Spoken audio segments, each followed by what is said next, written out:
Michael George Hartley, this is a nasty, dark little room.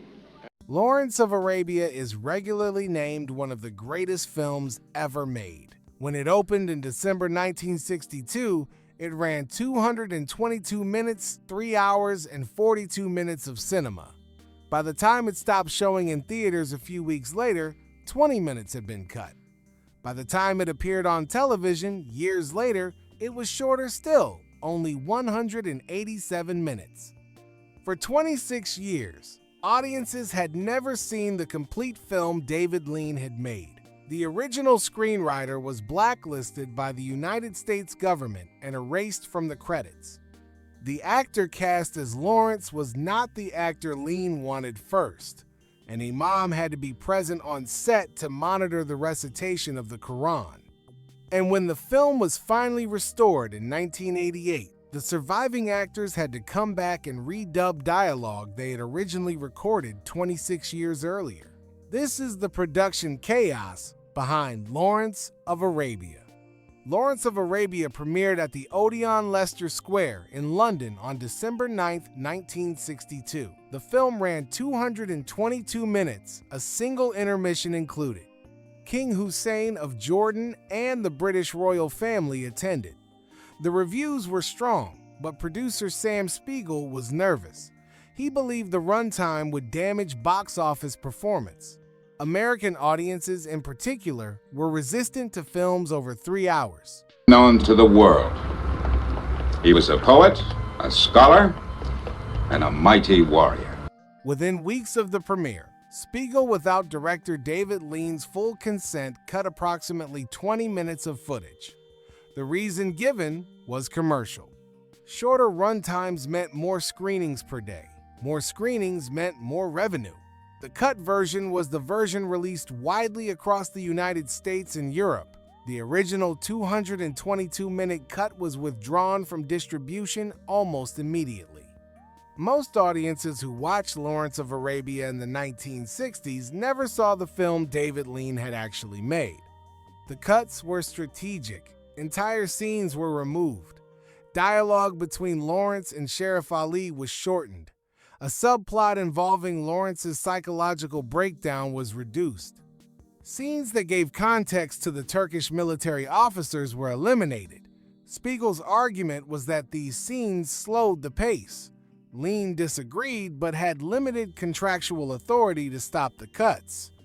Over the next 2 decades, the cuts kept happening. When Lawrence of Arabia was sold for television broadcast in the 1970s, additional footage was removed to fit programming slots. By the time the film appeared on home video in the early 1980s, the runtime had dropped to 187 minutes. That is 35 minutes shorter than the version that premiered in London. For an entire generation, the canonical Lawrence of Arabia was a film that was missing nearly 12% of its original content.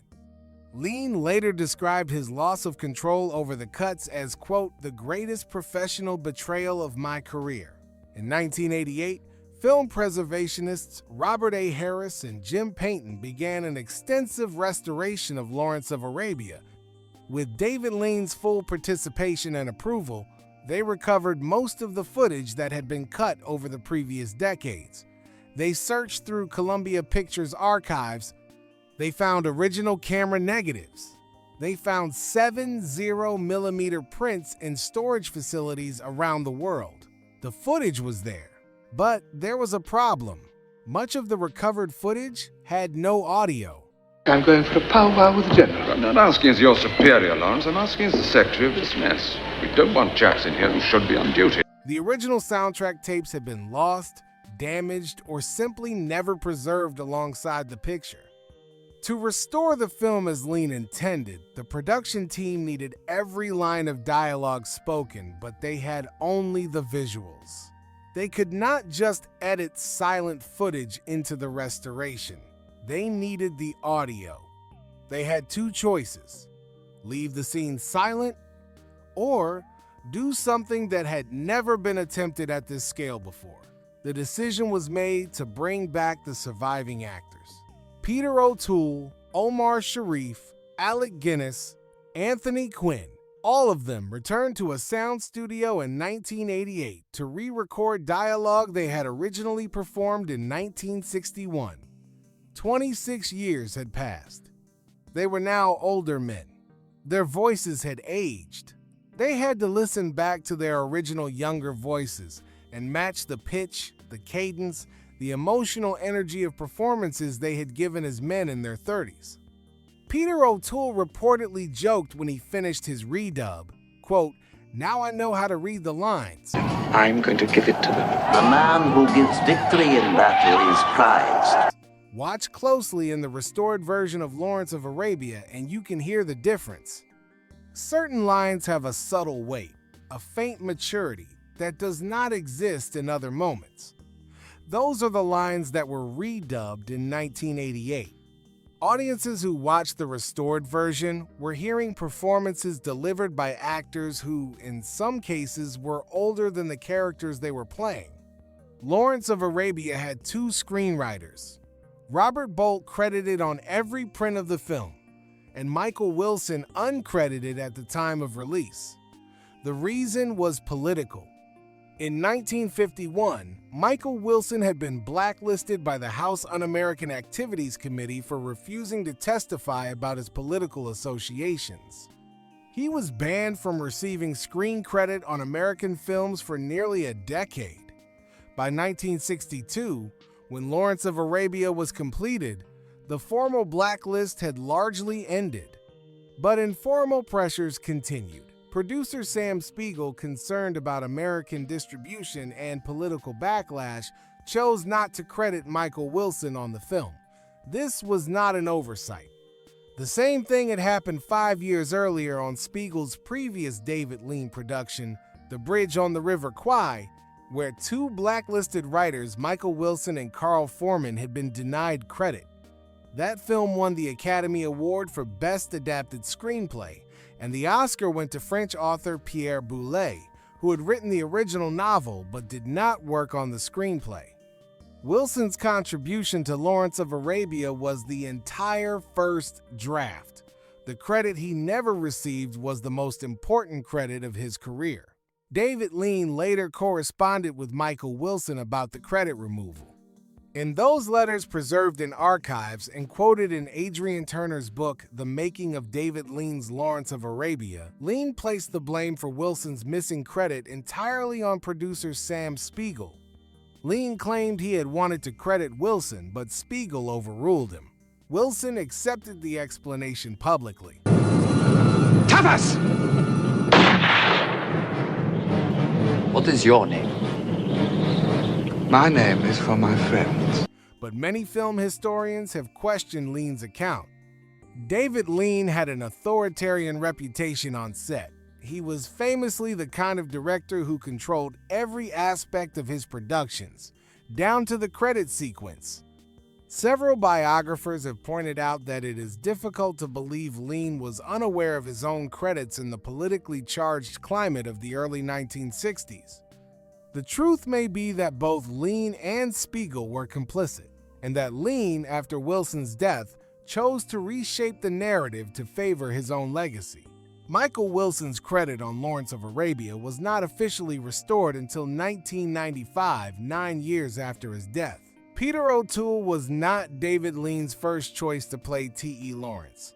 He was not even Lean's second choice. The first actor offered the role was Albert Finney. Finney was virtually unknown at the time, but Lean was impressed enough by his screen test to want him for the role. Finney was offered the contract. He turned it down. The reason was simple and entirely practical. Sam Spiegel's contract required Finney to sign a long-term, multi-picture deal with Horizon Pictures, Spiegel's production company. Finney did not want to be locked into a long-term studio commitment. He refused the contract. He turned down what would become one of the most iconic roles in cinema history because he did not want to sign Spiegel's paperwork. Finney's career still flourished. He became a major actor of British cinema, but he forever after said that Lawrence of Arabia was the one role he most regretted not playing. After Finney declined, Lean and Spiegel cast a wider net. Marlon Brando was offered the role. He was at the height of his career 5 years after On the Waterfront, 3 years after Sayonara. He was committed to other projects and declined. Anthony Perkins was briefly considered. Perkins was famous from Psycho, released 2 years earlier, and had the haunted physicality Lean wanted. He was passed over. Montgomery Clift was also under consideration. Clift had worked with Spiegel on Suddenly last summer in 1959, and the relationship had been difficult. Has drawn upon himself so much praise and so much criticism. Spiegel personally vetoed Clift's casting.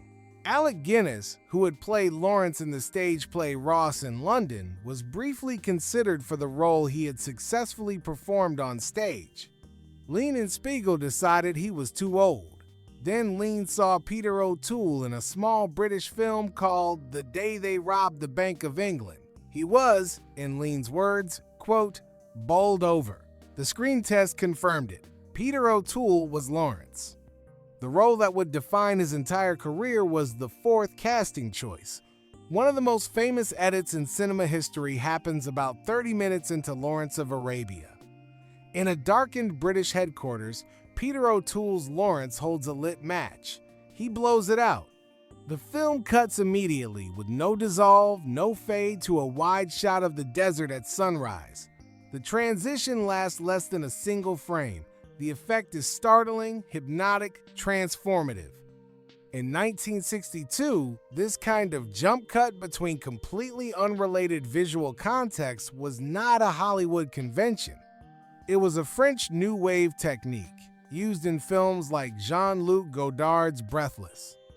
The cut was suggested to David Lean by his editor, Anne V. Coates. Coates had been studying French cinema. She told Lean that a hard cut would be more cinematically powerful than the conventional dissolve they had planned. Lean agreed. The Match to Sunrise edit won the film one of its 7 Academy Awards Best Editing and is now studied in every film school in the world. The most quoted single edit in cinema history was suggested by an editor who was specifically influenced by Godard. The desert scenes of Lawrence of Arabia were filmed primarily in Jordan, with the cooperation of King Hussein. The king personally visited the set multiple times. He provided logistical support, transport, and Bedouin extras. He maintained a warm relationship with the production. There was one moment of tension. English actor Henry Oscar had a scene in which he was filmed reciting verses from the Quran. Oscar did not speak Arabic. Jordanian government officials learned about the scene during production. The recitation of the Quran is considered a sacred religious act, and reciting it incorrectly is under Islamic theology taken seriously. The Jordanian government gave permission for the scene to be filmed, but on one strict condition: an imam, an Islamic religious scholar, had to be present on the set during every take. The imam would listen to Oscar's recitation. If a single word was misquoted, the take would have to be redone. The imam supervised every recitation in person.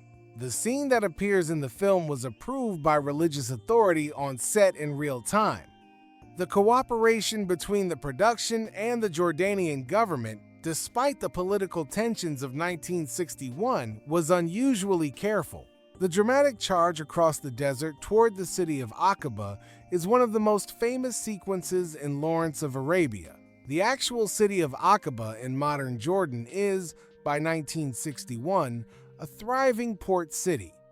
It looks nothing like the small Ottoman-era town Lawrence and his fighters captured in 1917. Lean and his production designer, John Box, had a problem. They needed to film an attack on a small Ottoman seaside town. He was a very great man. He was a poet, a scholar, and a mighty warrior. But no such location existed in Jordan anymore. The solution was to build one. The entire town of Aqaba seen in the film was constructed from scratch in Almeria, Spain. The location was selected because of its physical resemblance to the original Aqaba coastline. Production designer John Box's team spent months building the town, including streets, buildings, a harbor, and a fort. The construction cost roughly a third of the film's location budget. The famous charge sequence was filmed against the Spanish town with the Mediterranean Sea standing in for the Red Sea. The geography on screen is fictional. The town does not exist on any map. It existed only as long as Lean needed it, and was eventually dismantled. The most cinematic moment of the film was set in a place that never existed. Lawrence of Arabia is celebrated as a perfect epic. It won 7 Academy Awards. It topped countless lists. But the version of the film we remember is the version that was almost lost. 20 minutes were cut by a producer who feared a long runtime. The original screenplay credit was withheld from a blacklisted writer for 33 years. The first 3 casting choices for Lawrence said no. The most famous edit in the film was inspired by the French New Wave. The Quran scene required a religious supervisor on set. The town of Aqaba was built from scratch in Spain, and the complete film was unavailable for 26 years, until preservationists found the lost footage and brought the original actors back into a studio to record dialogue they had performed when they were younger men. The version of Lawrence of Arabia we watch today is the 1988 restoration. It is the closest we will ever come to seeing the film David Lean made, and even then, parts of it are dubbed in voices that aged a quarter century between the first take and the final. If you enjoyed this video, subscribe to follow the channel as we continue uncovering the banned scenes, censored cuts, and hidden truths behind every classic Hollywood film.